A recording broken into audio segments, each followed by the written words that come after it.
But he has the special on that little chip. So yeah, we're gonna have a screening of that tonight. Excellent. Yeah. Excellent. Yeah, lots of mentions of Star Wars in the series, of course. Yes. Absolutely. So what does it mean to you to come to celebrations? It's great that you do come to these events, and you know, the fans love to see you. You're very popular.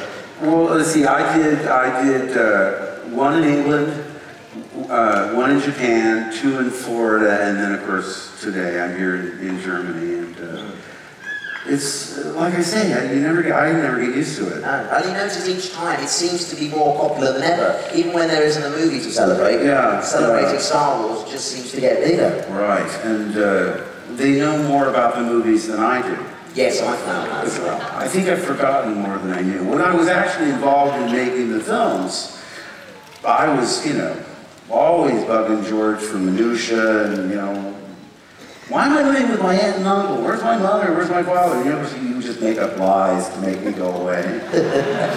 Because he wouldn't tell me the truth. And, but you know, there's so much that's been written about it since. They've done novels, they've done technical manuals. I mean, the ancillary market is just enormous. Yeah. And you have to remember, a lot of the characters that we knew on set didn't get a name until Kenner made a toy out of them. So we always called it the medical droid. It wasn't IG-88 until it was a toy. The dustbin robot. Who was that? I don't know what. R2-D2? No, the little one that walked around and his feet went like this. Is it like a bomb droid? That's the bomb droid, I think, Mark. That was a good impression. Thanks very much. Very good thing. By the way, those loops at the beginning of the show are making me a little nervous. They're very, very good. And Mark Daniels is an amazing. Isn't he terrific? Unbelievable. Wasn't he great? Yeah. I mean, I saw him in Florida and I thought, we're not going to be able to hang on to this guy. He's too talented. He's a very talented guy, absolutely. So you talked a little bit about, you know, finding out about your characters. Did George not give anything away? Did you find out anything while you were making the film that that wasn't in the script, basically?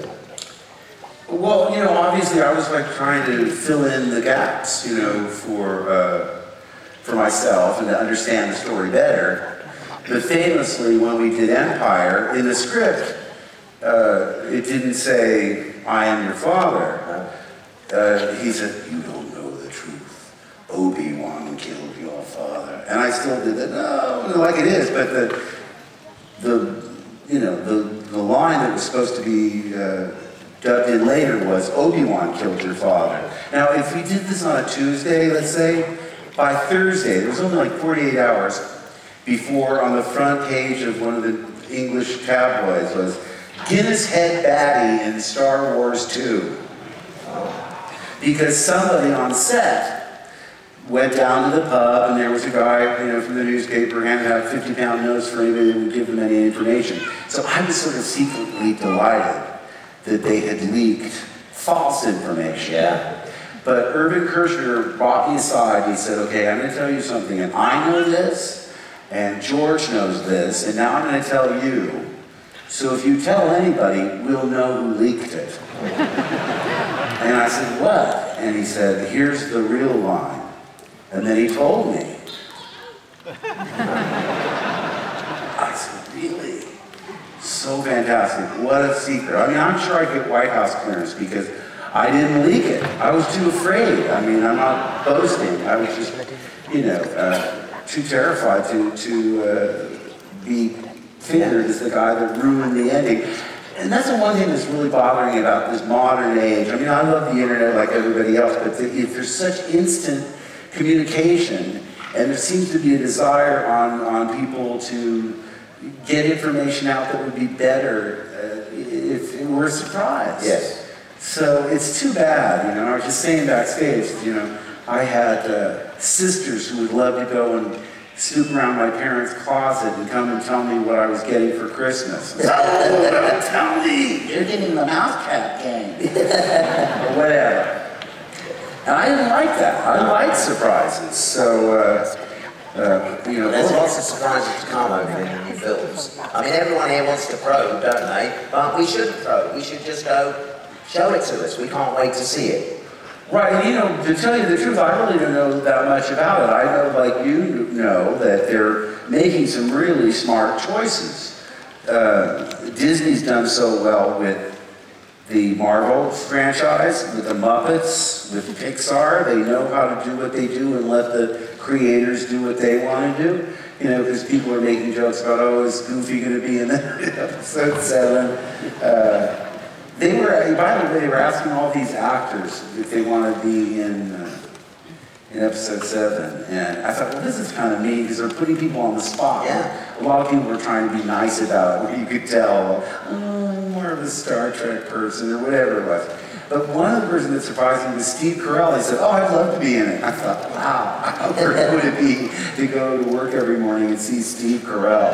And I had this fantasy of the whole cast being nothing but people that make me laugh, you know. Brian Regan, Andy Kindler, Sarah Silverman, Tina Fey, Stephen Colbert, nothing but comics.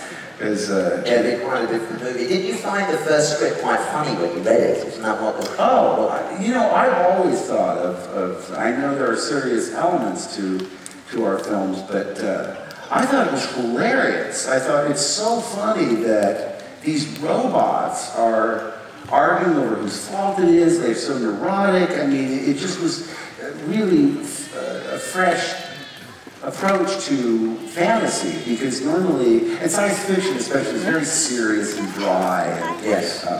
You know, when I read the first film, I thought, wow, there's a farm boy, a princess, a wizard, a pirate. It's so close to being a fairy tale.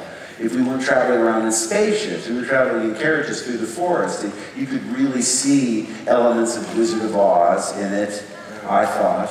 And like I said, I thought it was hilarious. I mean, we risk our lives to save the princess, and she takes one look at the Millennium Falcon and goes, you came in that? It so reminded me of my sisters being embarrassed for when we would drop them off at school. They'd say, drop us off a block away so we don't have to be seen in this crummy car.